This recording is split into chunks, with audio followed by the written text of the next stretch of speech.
오늘 본문에 있는 말씀을 가지고 한 사람의 희생에 담긴 영적 의미라고 하는 큐티 제목으로 말씀을 나누도록 하겠습니다. 오늘 45절에 보니까 마리아에게 와서 예수께서 하신 일을 본 많은 유대인이 그를 믿었으나, 어떤 얘기입니까? 마리아와 마르다, 그의 오라비 나사로를 죽은 가운데서 살리신 예수님의 능력이 있은 후에 그 일을 본 많은 사람들이 예수님이 말씀했잖아. 내가 부활이요 생명이다. 나를 믿는 자는 죽어도 살겠고 무릇 살아서 나를 믿는 자는 영원히 죽지 아니한다. 예수님 말씀하셨는데 그 말씀 그대로 예수님을 믿었다는 거죠.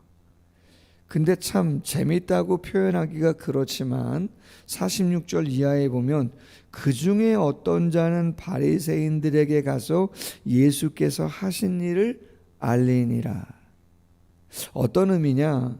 47절에 이에 대제사장들과 바리새인들이 공회를 모으고, 공회는 사내들인 공회죠. 최고의 유대사회 의결기관, 우리나라로 이야기하면 국회와 같은 그러한 기관이죠. 그들이 모여서 무슨 말 합니까?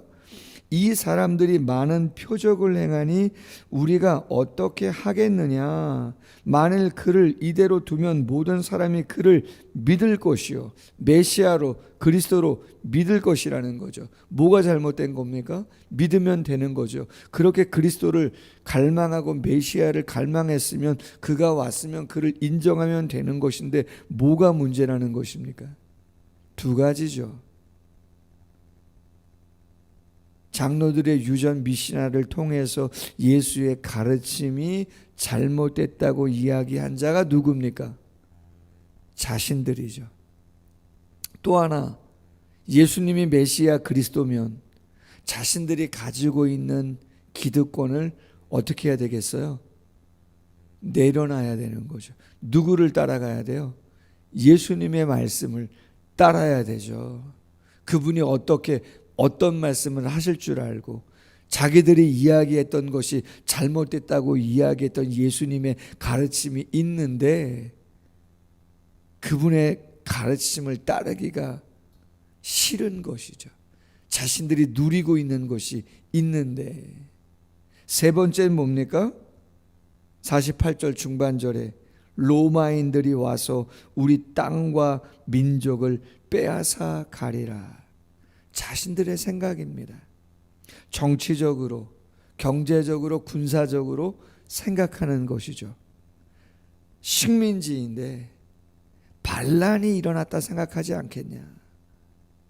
왕은 로마의 황제만이 진정한 황제이고 왕인데, 절대적인 권력을 가지고 있어야 되는데, 메시아 그리스도 만왕의 왕이 진짜 나타났다고 유대인들이 믿고 그렇게 소동을 하면 천부장이, 백부장이, 총독이 뭐라고 생각을 하겠느냐. 급전을 타전하지 않겠느냐. 그러면 군사적인 어려움이 오고 결국 이 나라 쉽지 않다. 우리가 지금 누리고 있는 거 누리려면 우리 생각 달리 해야 된다. 그 생각이 뭡니까? 49절이죠. 그 중에 한 사람, 그 해의 대제사장 가야바가 말합니다. 너희가 아무것도 알지 못하는구나. 한 사람이 백성을 위하여 죽어서 온 민족이 망하지 않게 되는 것이 너희에게 유익한 줄을 생각하지 아니하는도다. 무슨 말이에요? 예수 죽이면 되는 거 아니겠느냐, 그런 이야기인 거죠. 더 이상 시간 끌면 안 된다. 큰일 난다. 우리 민족의 독이다 말이죠. 제거해야 된다. 그가 그리스도이든 메시아든 그거 상관없다, 이 말 아닙니까? 진리가 무엇이든 진실이 무엇이든 그건 상관없다.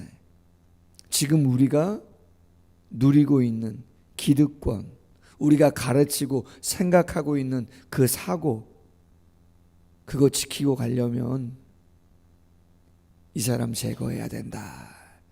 그렇게 이야기하고 있는 것이죠. 첫 번째 우리가 생각할 수 있는 게 있습니다. 여기에 나와 계신 새벽 예배를 들으시고 많은 분들을 위해서 중보기도 하시고 하시는 분들이야 그런 거 아니겠죠. 또 새벽에 온라인으로 또 예배하는 성도님들도 그런 건 아닐 겁니다.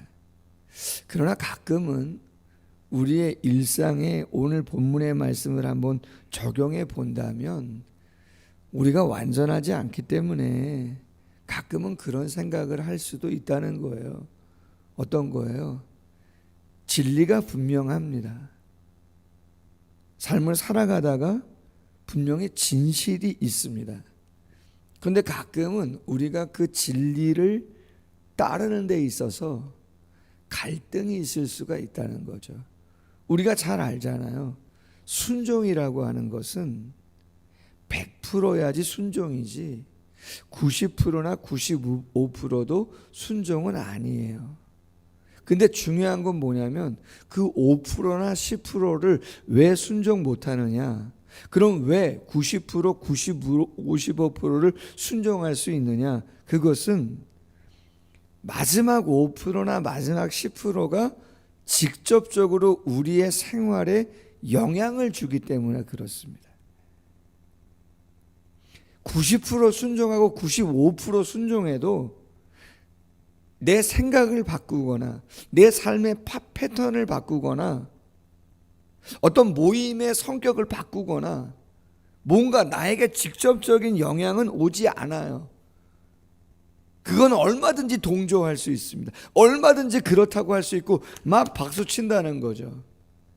근데 어떤 일에 어떤 순간에 무엇인가를 인정할 때는 왜 어렵느냐? 그건 내 그동안의 생각이나 그동안의 삶의 패턴을 뭔가 바꿔야 되면 쉽지 않은 거죠. 거기에 어떤 이익과 관련된 무엇이 있다. 그게 경제적인 거든 명예든 아니면 힘이든 뭔가 들어가 있으면 참 쉽지 않습니다. 목사는 안 그런가? 그렇지 않습니다. 목사도 똑같습니다. 목사도 목사들의 모임이 있고 많은 일들이 있기에 동일한 것입니다. 오늘 제사장과 거기에 있는 사내들인 공회에 사두개인이 됐던 바리새인이 됐던 그 공회에 많은 사람들 동일한 것이죠. 우리가 무엇을 도전하고 무엇을 다시 한번 기도의 제목을 삼아야 하는가라고 한다면 이런 부분인 것이죠. 과연 나는 진리에, 진실에 정말 주님이 나에게 도전하시는 예수님을 닮아가는 그러한 부분에 있어서 과연 어떤가 그런 거죠. 목사는 목사라고 이야기하기가 그렇지만 제 자신이 그렇습니다. 늘 교회에 거의 있지 않습니까? 하는 일이 주를 위한 성도들을 위한 그러한 일이기에 늘 그렇습니다. 근데 가끔은 언제 그러냐면 휴가 때 이런 거 있습니다. 하나님 늘 새벽 기도하지 않습니까? 늘 말씀을 대하지 않습니까? 이 휴가의 시간만이라도 조금 벗어났으면 좋겠다. 물론 그런 시간 필요하죠. 뭘 이야기하는 거 알지만 여러분 우리의 일상이 우리의 특별한 시간조차 하나님과 동떨어질 수 있습니까? 그럴 수 없는 거 아닙니까? 그렇잖아요. 휴가는 다른 시간입니까? 솔직히 그 시간은 100시간입니까? 1000시간입니까? 똑같은 하루 24시간이고 국내에 있든 국외에 있든 거기에는 하나님이 안 계시나요? 그런 거 아니죠. 무슨 마음인 줄 알지만. 그 예전에 고 오카는 목사님이 일한대요. 당신이 목회를 하실 때 현지에 계실 때 지금 돌아가셨지만 마음이 좀 쉽지 않으셨답니다. 그래서 그냥 좀 쉬고 싶다고 하신 거예요. 그래서 이제 광고를 내야 되잖아요. 주보 광고를. 그래서 부목사님이, 행정보는 목사님이 어떻게 기도원 가신다고 그렇게 낼까요? 어느 기도원으로 가신다고 낼까요? 당신 기도원 안 간다. 나 그냥 쉴 거다. 그냥 그렇게 주보에 내라 말이에요. 저는 그 간증 듣고 참 너무 좋았습니다, 솔직히. 진솔하신 것도 너무 좋았고, 목사도 그럴 수 있는 거 아닙니까? 꼭 목사가 쉬는데 기도원만 가야 됩니까? 사모님 어떻게 되는 겁니까? 사모님 목사님은 기도원만 가셨습니까? 그런 건 아니지 않아요. 뭐 다른 데도 갈 수 있는 거죠. 그러나 중요한 건 뭐예요? 마음이 힘들어서, 그렇죠, 어느 관광지를 가든 어느 유원지를 가든 거기도 하나님이 계신 곳이고 하나님이 함께 하시는 거에 대한 마음이 있으신 거죠. 그러니까 주보에 광고 내는 거 아니에요? 상관없다는 거죠. 어디 가든 무슨 시간을 지내든 하나님이 함께 하는 것이고, 단지 교회를 잠시 떠나서 잠깐 생각을 정리하고 뭐 몸이 힘드셨으면 좀 쉬고 싶은 그런 시간을 갖겠다는 거죠. 중요한 것은 내가 하나님이 나에게 도전하시고 마음 주시는 그 마음에 내가 어떻게 반응하려고 노력하는가, 그것이 중요한 것이죠. 안타깝게 기득권을 갖고 있는 분들, 또 나에게 뭔가 변화를 주어야 되는데 그걸 싫어하는 안타까운 모습을 보여주고 있죠. 그런데 여러분, 어떻게 됐어요? 메시아인 그리스도를, 진리를, 진실을 외면했을 때 누굴 놓아줘요? 바나바 같은 사람 놓아줬잖아요. 살인하고 밀란을 일으킨 사람 놓아줬잖아요. 결국 밀란이 일어나고 난리가 계속 일어나서 결국 AD 70년에 디도 장군이 예루살렘을 쳐들어와서 예루살렘 성전을 완전히 무너뜨리고 110만 명이 죽었습니다. 110만 명이 죽고 포로로 끌려가는, 더 이상 이스라엘이라고 하는 유대 사회가 역사 가운데 사라지는 일이 있었습니다. 언제까지? 1945년에 다시 이스라엘이 2000년 방황하다가 나라 없이 지내다가 다시 이스라엘이 국가가 되지 않았어요? 예수를 죽이면, 한 사람을 죽이면 우리 기득권과 지금의 현 상황을 유지할 수 있을 것이라고 생각했지만 그렇지 않죠. 얼마 가지 않아 아예 나라가 사라져버리는 그러한 어려움을 유대 사회가 겪게 된 것을 우리가 알고 있죠. 두 번째, 51절 이하입니다. 51절 이하는 사도 요한이 방금 이야기했던 대제사장 가야바가 했던, 한 사람이 죽어 지금의 모든 것들을 그냥 유지하자고 했던 인간적인 그의 계획이 그 개인의 계획이고, 세상의 권력을 가지고 있었던 사내들인 공회원들의 계획이지만, 하나님이 그들의 약함을, 그들의 어찌 보면 악함을 어떻게 사용하시기를 원하셨는가를 보여주는 사도 요한의 해석이에요. 51절에 말합니다.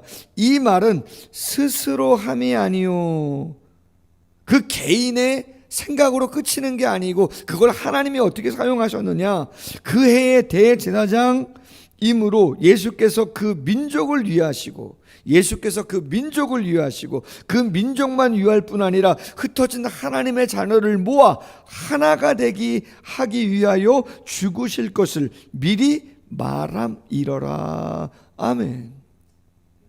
예수님의 죽음의 의미가 어떤 영적인 의미로 실제적으로 또한 적용될 것인가를 사도 요한이 이야기하고 있는 거죠. 너희들이 세상적인 힘으로, 그러한 편의주의로 너희들의 어떤 기득권을 놓지 않게 해서 했던 그 일이 성공인 것 같지만 그렇지 않다. 그러나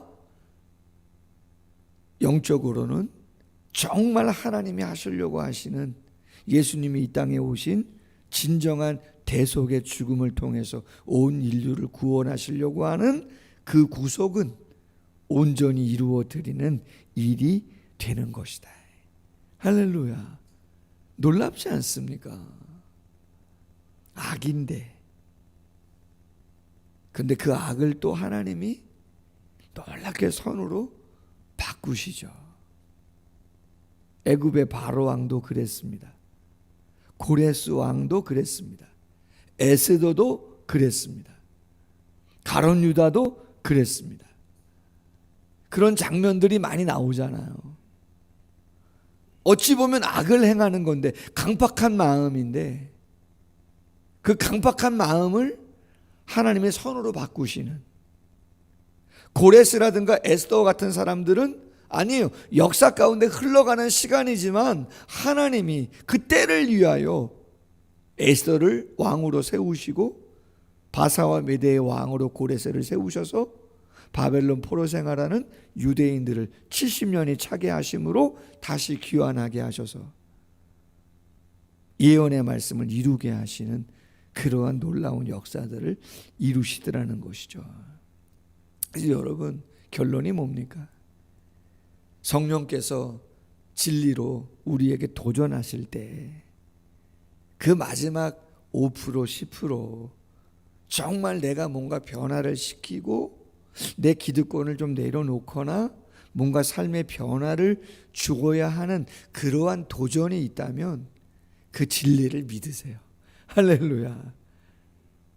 그 진리에 내 자신을 굴복시키는 것이 결국 내가 사는 것이고 내게 유익한 것이고 하나님이 복을 주시는 것이 될 수 있다. 솔직히 내가 순종하지 않아도 하나님은 얼마든지 다른 방법으로도, 그렇죠, 그 일을, 당신이 생각하고 있는 일을 이루실 수 있는 분이시다라고 하는 것이죠. 우리 자신이 순종해서 순종하는 자에게 주시는 은혜를 다른 그 누군가가 아니라 우리가 받고, 꼭 복을 받으려고 뭐 순종하는 건 아니지만 그래도 하나님이 원하시는 그 길을 잘 걸어 또 하나님이 주시는 은혜의 복을 누릴 수 있는 우리 모두가 될 수 있기를 주님의 이름으로 소원합니다. 기도하겠습니다. 주님, 오늘 가야바가 결정하고 있는 안타까운 그러한 결정이 혹시라도 우리의 삶 가운데 있다면 긍휼히 여기시고 그 잘못도 선으로 바꾸셔서 예수님 한 분의 죽으심이 어떠한 영적인 의미로 이 땅의 축복으로 주시고자 하시는지 깨닫게 하심으로 우리에게 다시 한번 도전하시는 아버지 하나님의 마음을 알고 거룩한 진리와 진실이 추구하고자 하는 그 방향과 삶의 모습을 우리 또한 아멘으로 화답하며 그 길을 걸어갈 수 있도록 도와주시기를 원합니다. 그래서 우리의 기도의 제목이 말씀하옵소서 주의 종이 듣겠습니다. 말씀하옵소서 주의 종이 듣겠습니다. 조금 더 애써 보겠습니다. 기도하고 은혜를 구하고 능력을 구하는 우리가 될 때에 주님 한없는 은혜와 능력을 우리에게 주셔서 그 길을 잘 순종으로 걸어 주님의 복을 누리는 우리 모두가 될 수 있도록 함께하여 주시옵소서. 감사하며 예수님의 이름으로 기도하옵나이다. 아멘. 계속해서 기도합니다.